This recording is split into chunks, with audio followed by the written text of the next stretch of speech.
I can look at a person in the eye and talk to them. I know a lot of the girls who can't do that with me because they've been talking rubbish behind my back. Genetically, even though I'm Anil Kapoor's daughter, I've got my mother. I don't have much hair on my body. I have refused to film it if they don't pay me enough. Are you crazy? I know I'm deserving of a certain amount because of my market price.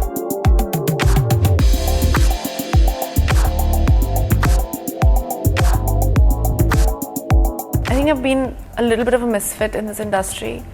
I think more than that since I've come in, and I think people didn't know how to react to me when I came, and I don't think they still know what's going on with me. They're like, is this girl for real? Did she just say that? Did she just wear that? Did she just sign that film?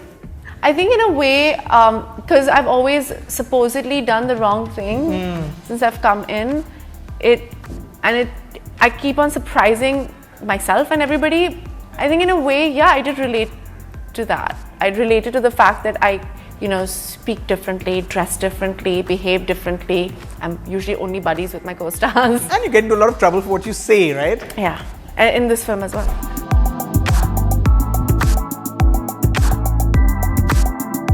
See, right now it's cool for all the actresses to say, oh, I'm a feminist and I'm like this. It's cool, that's become cool. But when I was saying it, when I was 20, 21 years old, because that's what my parents have taught me, weirdly, because it's something that you should be taught. You need to understand that just because you're a girl doesn't mean that you're less than anybody else. Yeah. So all these things were taught to me, it was inherent. So I didn't know that the world didn't think the same way. Because when you start working, you're just like, are these people for real? Is this, am I in another universe? I'm just like, so when I went there, and then I've had producers tell me, Sonam, you need to be a little more relatable. If you tell girls that you're a feminist, they'll think that you're like this or you're like that. And I've had educated, normal people say this to me. And I was like, my dad has never said, don't say it. When I said, Dad, he's like, are you mad? He's like, just do what you have to do. Yeah, you know how Dad is. He's like, what?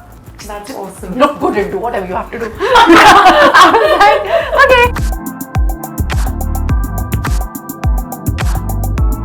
okay. Everybody goes through some sort of sexual abuse in their childhood. I know I have been molested when I was younger, and it was traumatizing. I didn't speak about it maybe for 2 years or 3 years.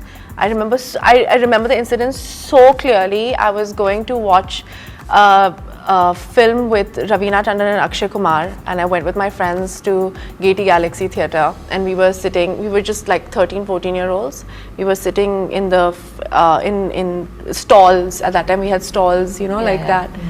And we all walked in, we all wanted to get these samosas from outside, and it was like a gang of girls, and we used to hold each other's shoulders like that and walk in while walking in. So I was last because I was the tallest, obviously. So I was holding the shoulder. It was my friend Ekta's birthday. I remember very clearly. We walked in, and there was a man who came from behind and just held my breasts like that. And obviously I didn't have breasts at that time.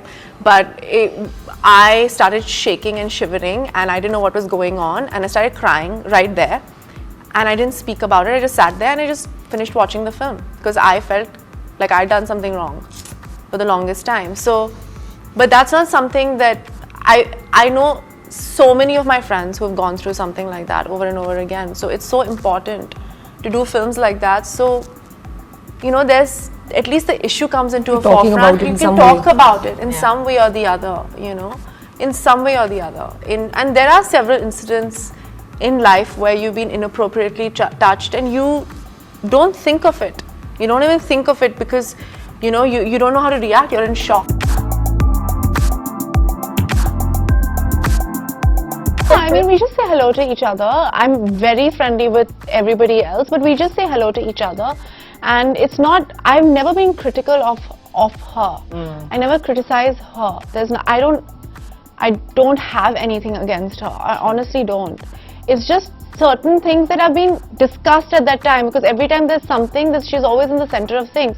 So I'm always around where people are asking me questions. So it's my opinion on the situation of what's going on. It's never a criticism towards her. Okay. And so it's never that. Okay, but you all aren't particularly friends? No. I'm friendly with Jacqueline, Aasin, Kangana to a certain extent, Anushka definitely, Swara, These are all my friends, you know. So no, these I can say that Jacqueline's one of my closest friends. Kangna is very sweet to me, makes an effort with me. Anushka, I would consider a friend. Asin is definitely a friend. Swara is one of my best friends. These are my friends. Sure. If you're talking about friends in the Okay. industry. Okay. Yeah. Genetically, even though I'm Anil Kapoor's daughter, I've got my mother. I don't have much hair I on my hate body. everything about you. I know. I've had this I really conversation like with I'm Rega. so- Rega's She's like, I hate told you. me, like, stop I was like, talking. I hate you. I don't. Why do you give me this information? What do you mean? You don't have hair on your legs? I don't. I'm not hairy. Like I can't.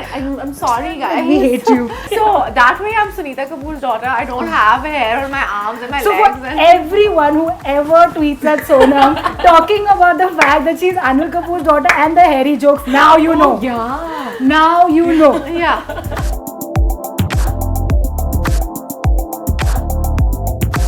It's not that, you know, like what I kept telling you, what Adil told me when we were sitting during the National Awards. He's like, you know, Sonam, really respect the fact that you're so vocal and you put all these thoughts out there, maybe on Twitter and all. He said, but Twitter and stuff like that, you say certain things, and he said that you know, it goes away, it dissipates. Why don't you just say things through your work?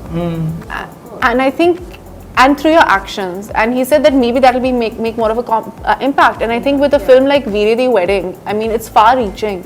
You know, women are going to be very I hope, like with Padman, I hope they will find, like, with saying that it's okay if I have my period and I feel sick or this and that or whatever, you know. And I hope with Veere the Wedding, women are unapologetic about who they are. Right. And don't feel, you know, pressurized to be like, this is the way I am, this is the way I like to dress, this is the way I like to fuck, this is the way I like to drink, this is the way I like to not drink. You know, this is my language. Might have to beep that out. It's okay. That's the hypocrisy. Yeah.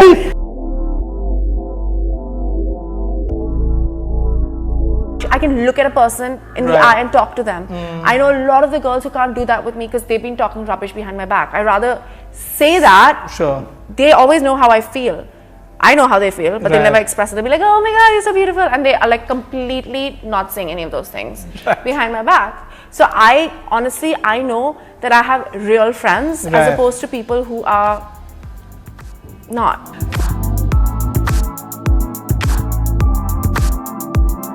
I have refused to film if they don't pay me enough. Are you crazy?